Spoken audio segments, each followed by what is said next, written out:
How's it going, everyone? In this video, I want to take a look at some PlayStation 4 and PlayStation 5 game updates. We've got a 60-player multiplayer console-exclusive FPS. Will be coming to PS5, PS4, and PC. Got a couple of other updates as well. A lot to talk about, so let's get right into it. First of all, the 60-player multiplayer first-person shooter in Leap has been officially revealed for PS5, PS4, and PC. An early access version will be out on PC sometime in February. The description of the game does note Leap is a fast-paced multiplayer FPS featuring epic battles with up to 60 players, each armed to the teeth, becoming an elite Leap mercenary as you soar into battle, fight for either the United Earth Defense Coalition, or the Rebel Exoterrans. Whoever pays the most wins your trigger finger and excessive arsenal. Work together with your teammates, use powerful weapons and unique class abilities, and traverse the terrain quickly with grappling hooks, jetpacks, and outrageous vehicles to seize victory. The game notes arrive in style, jump on your hoverboard and backflip into battle, or saddle up onto a mechanical moose and lead the charge. Whatever your playstyle, every elite mercenary is equipped with personal vehicles, allowing you to quickly cover distances and close the gap on your enemy.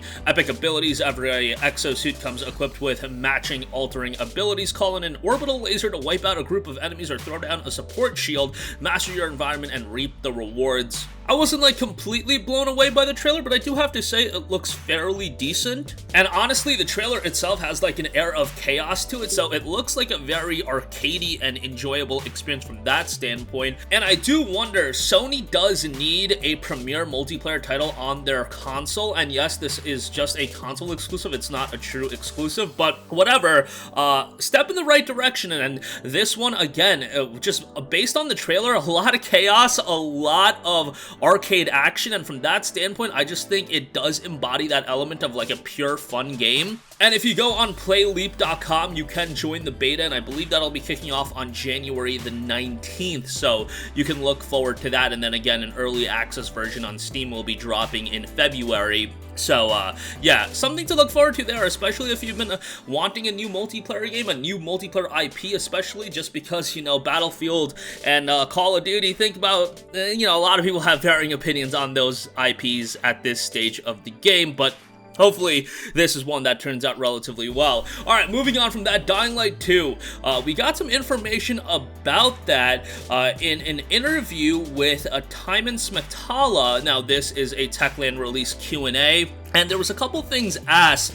As for cross-gen play, Smetala was asked whether PlayStation 4 players can play with PS5 players, and he confirmed that this won't be available at launch, saying this won't be possible at launch of the game, but we're working to make it possible after the launch.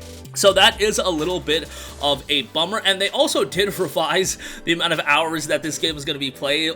You know, you're going to play it. I don't think anybody was really expecting that the single-player campaign was going to be 500 hours long. I mean, I don't think there's actually a single-player game that's ever been released that's legitimately 500 hours of content, just even doing the straight single-player playthrough. Maybe, like, there's a game that, you know, if you do all of the content in the open world or something like that, you can hit 500 hours. There's probably a couple, but very few and far between, and I don't think people were expecting that had a Dying Light 2.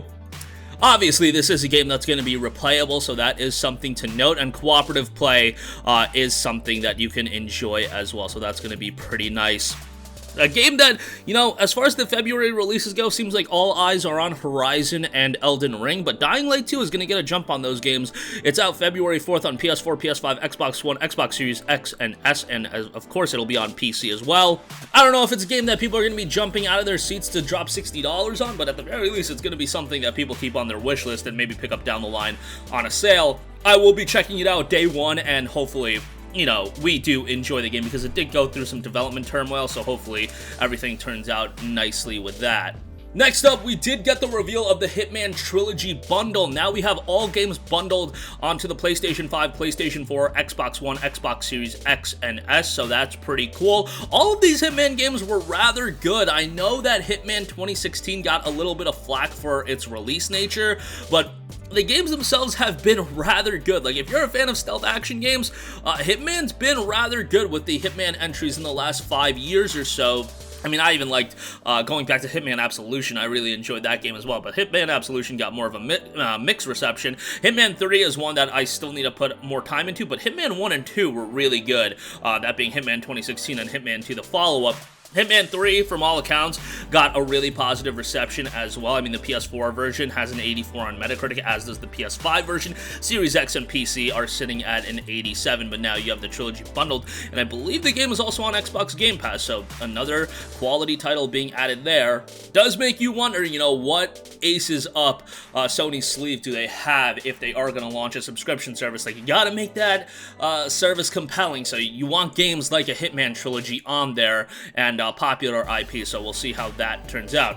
I want to note this, Far Changing Tides, launching March 1st. Now, this is the game that's a follow-up to Far Lone Sails. Lone Sails was a pretty atmospheric game, and this one notes the same thing, an atmospheric vehicle adventure that follows the emotional journey of a boy and his ship as he embarks on a voyage to find a new home, sail stormy waters, dive unknown depths, and explore forgotten ruins in a beautifully realized flooded world. An all-new companion title expanding on the desolate setting seen in Far Lone Sails. Changing Tides swaps sun-scorched, dusty plains for stormy skies and high seas.